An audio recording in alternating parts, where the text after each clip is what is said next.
Okay, so again, our agenda here, we start off with attendance, which we did, but today we're going to talk about the material from the video that you were asked to watch, the two videos actually, a little bit on periodic table history, the history of the organization of all of the elements, though we didn't have all 118 up until this point, how that method of organization kind of evolved.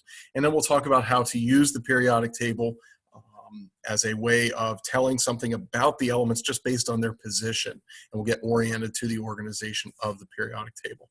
So, you know, our activities will piggyback off of both of those videos that were assigned, and that will set the stage for our assignment in Classkick, which we'll talk about here in just a little bit. The class code for that will be coming out to you, and the information about the assignment itself will be coming out to you via Teams in the form of a formal assignment notification, so that you have that for your records and reminders. But if you don't already have that already, make sure you check Teams for that. We will be working with a companion page in your class notebook. So if you go into your class notebook, there should be a new section there, periodic table. And in that section, you should have a page, periodic table development. And as we go through today's in-class discussion, you'll want to be filling in information with that as we go.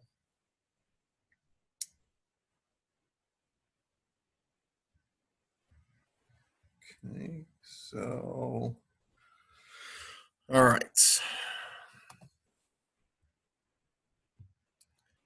So anytime you have a large body of information, it's good to put it in some sort of order so that you can find that information efficiently, but also be able to use it in an efficient manner. And sometimes that means being able to make predictions about you know, the information that you're dealing with.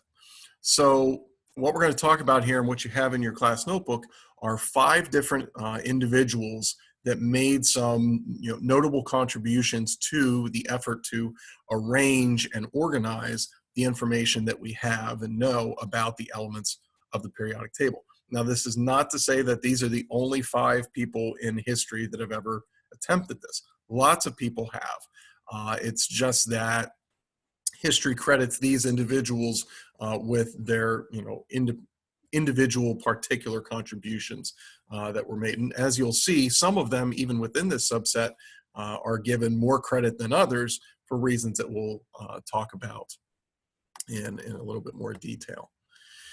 So some of the elements of the periodic table, like gold and silver and iron, they've been around for eons, right? And even if people didn't, you know, call them by those names or use the symbols that we use these days, they've been around.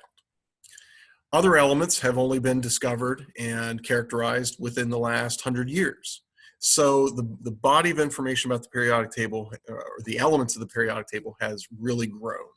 And as such, the need to organize those things. And one of the earliest methods of organization was by a German chemist by the name of Johann Dobryner. Now, Dobryner, you'll notice in the class notebook, it's just spelled with an O, but he's German. And so in the German language, those O's sometimes have 2 dots above them. It's called an umlaut. I actually wasn't 100% sure on that. I asked first and second period, and they weren't exactly sure either. So I said I would need to check with Mr. Eck. And indeed, I was correct. It is called an umlaut. So the 2 dots above the O, that's what that feature is called. So I thought that was pretty neat. Mr. Eck did confirm that. So Johann Dobryner. Notice that of all the elements that were known at that time, this is early 19th century, early 1800s, there were several that seemed to have similar properties. So elements like copper, gold, silver, they were all similar to one another in terms of properties, behaviors.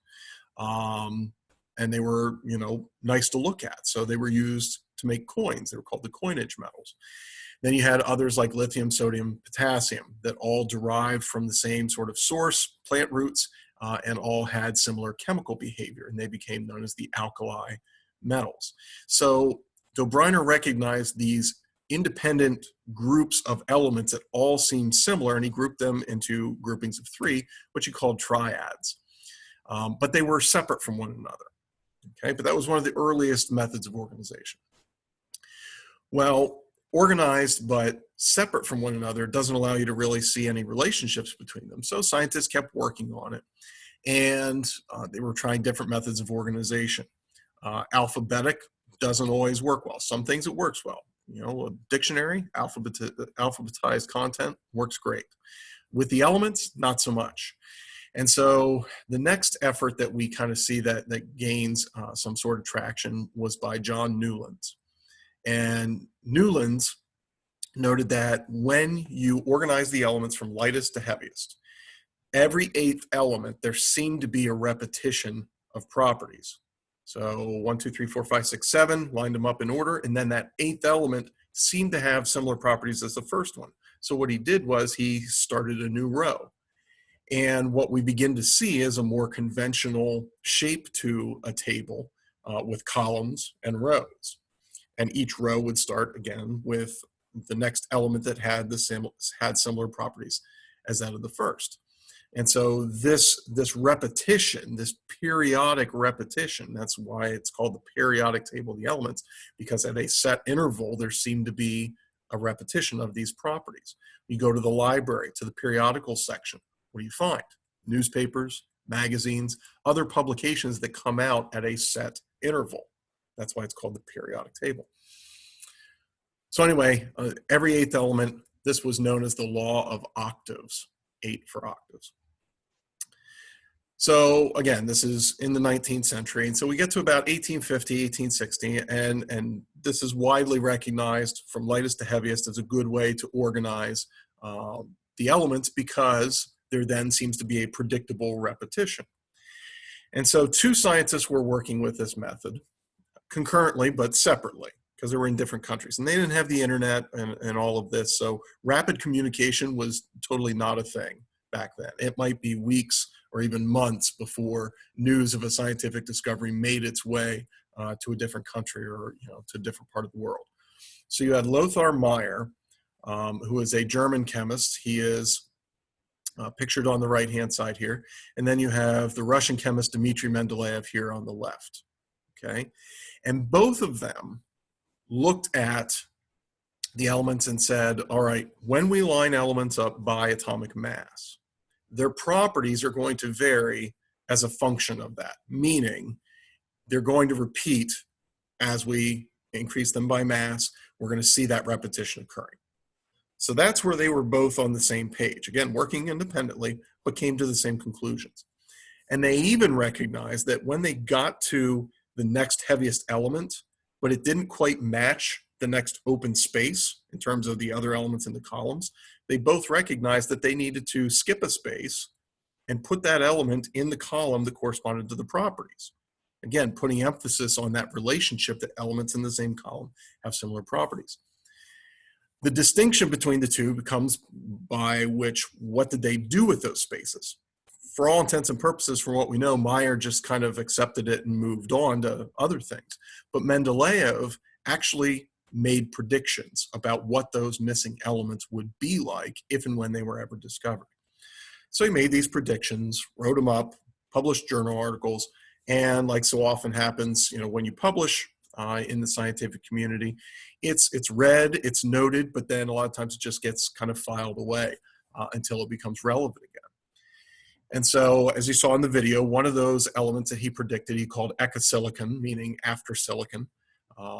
And today we know it as the element germanium. It's the one right below silicon.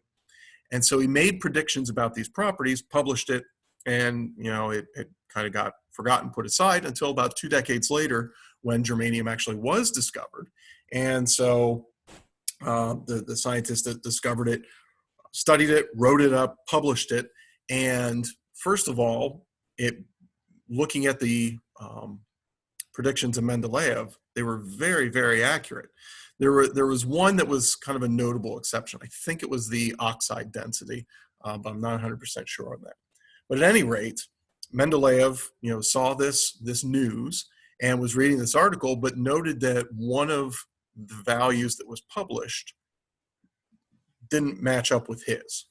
And so most people, if they recognize that somebody said something incorrect or maybe made a mistake, would probably just quietly correct them or message them privately or contact them privately and say, I think you need to check this because I think there's an issue and this is why. Not Mendeleev. He just called them out in public, wrote an article to refute that, and said, "You're wrong. Sorry, you're wrong." And so that was pretty bold. That was pretty bold, even for that time period.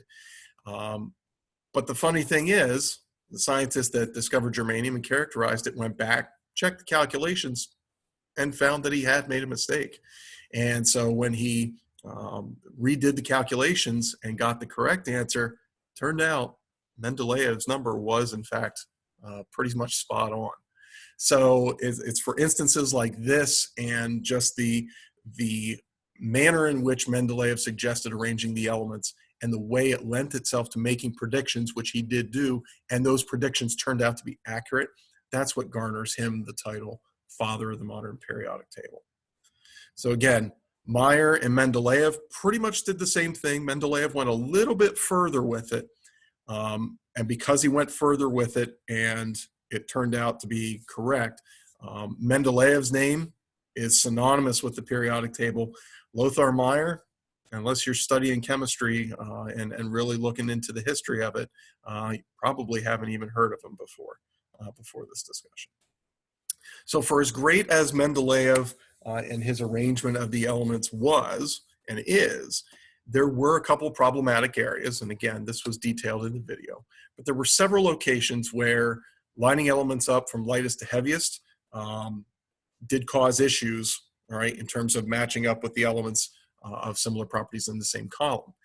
And he kind of just chalked it up to the imprecision of measuring instruments, but as time went by and instruments got better, the problems didn't fix themselves.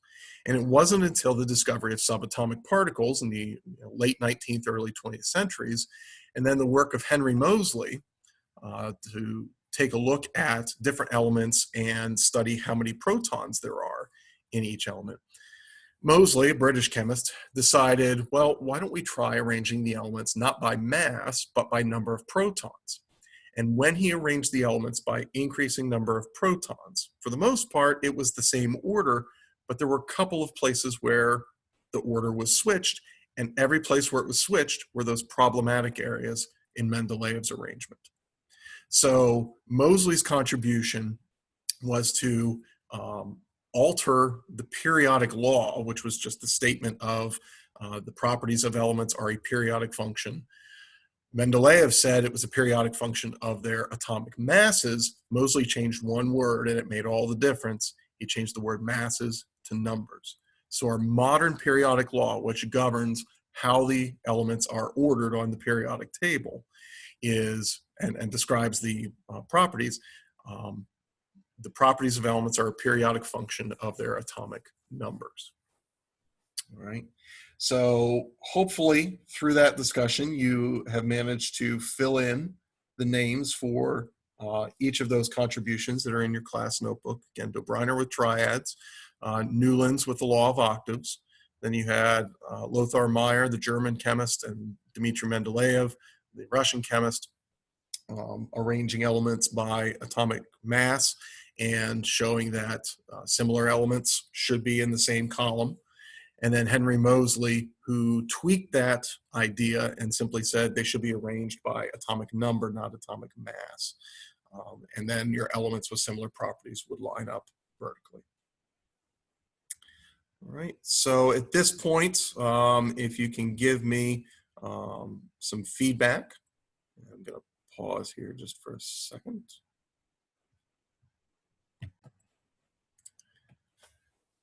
Okay, so if we scroll down from the area where we were talking about the different contributors to the organization of the periodic table, you'll see a diagram of the periodic table in the section Basic Organizational Structure of the Periodic Table. And you'll notice that there are some different areas that are color-coded. That'll be important to you. But you'll also see that there are some bubbles indicating some things, the fact that the elements are arranged in order of increasing atomic number, the stair-step line, which helps to divide the metals from the non-metals, and the metalloids are found along that line. And then our basic organizational structure, when we think of a table, we think of vertical columns. We call them groups on the periodic table, or families. And then your horizontal arrangement would be periods or series. So you will find that useful when we talk about, say, a period 4 element. Well, that means an element out of the 4th row of the periodic table. Or if we talk about a group 17 element, then we're talking about an element out of the 17th column. And you'll notice the numbers that go across the top of that. There's some different numbering schemes, but the Arabic numerals 1 through 18, they're pretty much the standard in this day and age.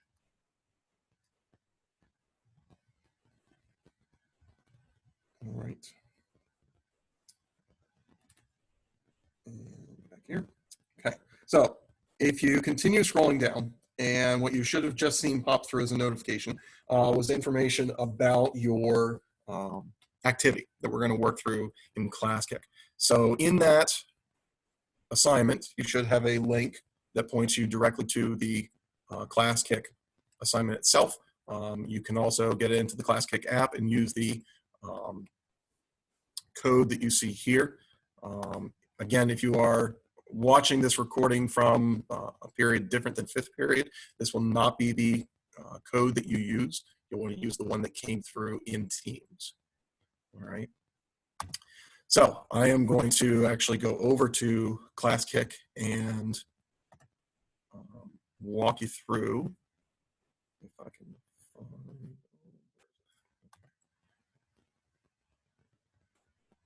Well, no, I'm just going to have to pause here for a second.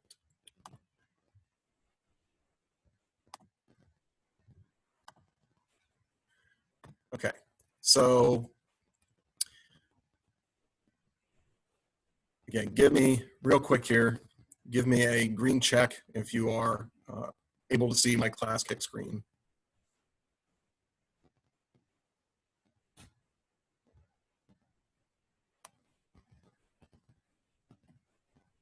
All right, okay, let's see here. Let's try this. Okay, now give me a green check if you're able to see my Classkick screen. Okay, that's better. Good, good, good. Thank you. Okay, so on the first page here, the instructions for each page, what you need to do are at the top. Below the title periodic table, the elements, just gives you an idea of what it is that you're supposed to be focusing on this particular page. So on the first page here, all right, you are simply dealing with those most basic of organizational elements, columns and rows, okay? And so what I'm asking you to do is to use the pen tool, and that's up here, okay? And in certain colors, which are given in the instructions on the side, click on that and choose whichever color you want to use.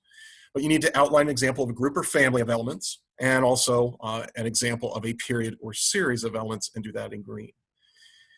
On the next slide, we're going to look at the different families of elements. And so using the highlighter tool, which is right next to the pen tool, and again, you can change the color over here on the right-hand side. Please use the color codes that I've indicated here. For this page, if you are a little rusty on which element family is which, you can go back to your element symbols sheets or handouts that we used to study for the weekly element quizzes. That was in the About the Course section, helpful for completing this particular page. But again, use the highlighter tool, using the colors that are indicated here, color in the sections that represent those particular element families. Please note that this particular slide, everything will not be filled in. There will be portions that are not colored in. Okay.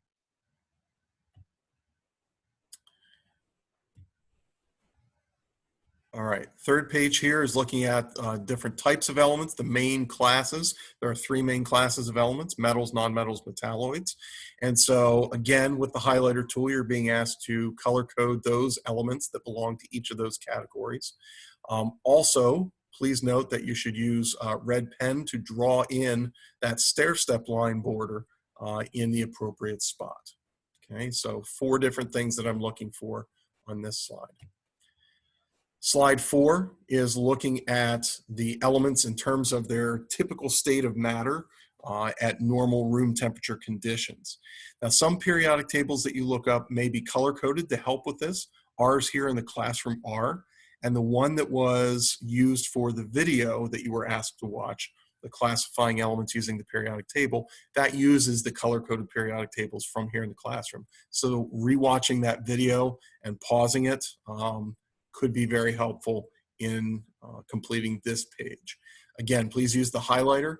Just because you're using black ink doesn't mean it's going to like redact things. It will be kind of a transparent black, which is fine. But use black for solids, blue for liquids, and red for gases. And then on the last page, there are some elements which are naturally occurring and continue to be found in nature, while there are other elements that can only be found and used after they've been created in a laboratory. They are synthetic. So again, using that video that you were asked to watch, please identify those elements and use yellow highlighter to color them in. And the vast majority of them are kind of clustered in a same general area, I want to say. There's something unique about them that has them kind of clustered together. There are two that are sort of outliers from the rest, but there is a point at which we have an element that is the last naturally occurring element, and then everything beyond that is artificial, is synthetic. So as you can see from the last instruction here, please circle that largest naturally occurring element on the periodic table. So once you've completed this assignment, please go back into Teams and hit turn in. That's what's going to clue me in that you're ready for me to check your work. And again, keep an eye on PowerSchool and also back in the assignment here. If there's anything at issue, I'll make note of that in the comments area, and then you can come back and hopefully take a look at that and make those corrections so that when you look at an element on the periodic table, you're going to be able to know some things about that element right off the bat.